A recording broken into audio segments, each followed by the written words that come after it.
अस्सलाम वालेकुम, मैं हूं ताहिर जमील खान। दोस्तों, इस वक्त मैं लाहौर में दरियाए रावी के दो पुलों के दरमियान में खड़ा हूं। मेरे दाएं बाएं जानिब आप देख सकते हैं कि वो जो आपको नज़र आ रहा है ये पुराना रावी पुल है और इसके साथ ही रेलवे पुल भी है और इसकी जो कैपेसिटी है वो 2.5 लाख क्यूसेक की है।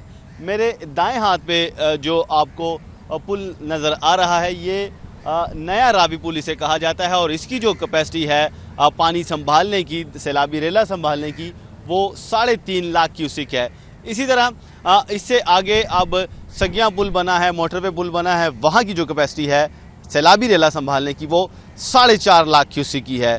लेकिन लाहौर में इस वक्त जो पानी की मिकदार है वो 55,000 क्यूसेक का रेला यहाँ से गुजर रहा है, जो निचले दर्जे का सैलाब कंसीडर होता है। अब इसमें घबराने की देखा जाए तो कोई बात नहीं, लेकिन पीडीएम में और रिलीफ कमिश्नर ने खदशात का इजहार किया है कि ख़तरा अभी लाहौर से टला नहीं है।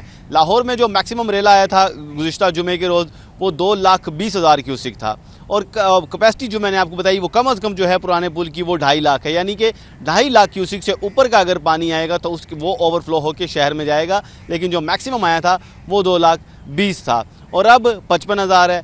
पीडीएमए के मुताबिक मुसलसल बारिशें हो रही हैं, मानसून का मौसम अभी गया नहीं और बलाई इलाकों में शदीद बारिशें हो रही हैं, जिससे रावी का जो सतह है पानी की इसमें मज़ीद भी इजाफा हो सकता है।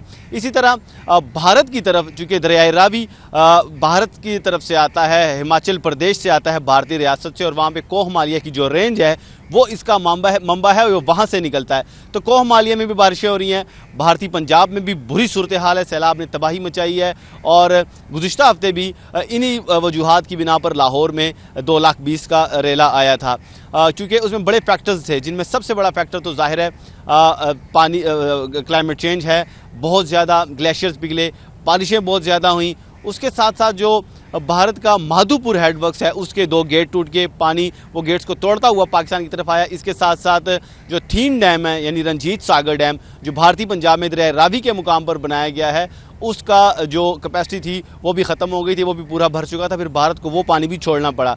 तो ये 4 से 5 मुख्तलिफ फैक्टर्स थे जिसकी वजह से गुज़िश्ता हफ्ते लाहौर में 37 साल बाद इतना बड़ा सैलाब आया था। और अब दोबारा ये सिचुएशन दोबारा इसलिए बन सकती है कि जो भारत का डैम है रंजीत सागर डैम वो फिर से कल तक वो 92% भर चुका था और आज उसमें मज़ीद इजाफा हो गया होना है। इसी तरह बारिशें भी वहाँ पर हो रही हैं और पीडीएमए के मुताबिक पाकिस्तान में भी बलाई इलाकों में बारिशें हो रही हैं, यानी लाहौर से ख़तरा अभी टला नहीं है और हालात दोबारा से ख़राब हो सकते हैं। और ऐसी सूरत में अगर बड़ा रेला आया तो वो 2.5 लाख की कैपेसिटी है लाहौर में, तो वो 2.5 लाख क्यूसेक तक का पानी लाहौर संभाल लेगा। अगर उससे ज़्यादा खुदा न खास हुआ तो वो पानी ओवरफ्लो हो जाएगा। ऐसे में सरकारें क्या करती हैं, वो ये फिर होता है कि बड़े शहर को बचाने के लिए जो पीछे ही बड़े शहर से पहले ही बंद जो होते हैं छोटे शहरों पे, जो फसलों पे, जो गांव देहात पे उनकी कुर्बानी देनी होती है, तो बंद पीछे से ही तोड़ दिया जाता है और बड़े शहर को बचाने के लिए पानी का रुख उन इलाकों में, उन देहात में और छोटे शहरों की तरफ मोड़ दिया जाता है।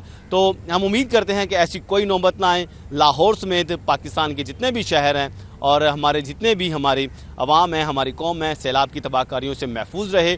और पीडीएमए के जो खदशात हैं कि 5 सितंबर तक का वक्त बड़ा क्रूशल है लाहौर के लिए, यानी आइंदा 48 घंटे का वक्त बड़ा ख़तरनाक साबित हो सकता है। तो हम उम्मीद करते हैं कि ये खदशात ही साबित हों और इसमें ये हकीकत का रूप ना धारें और लाहौर को और पाकिस्तान को अल्लाह पाक अपनी हिफ्ज़ ईमान में रखे।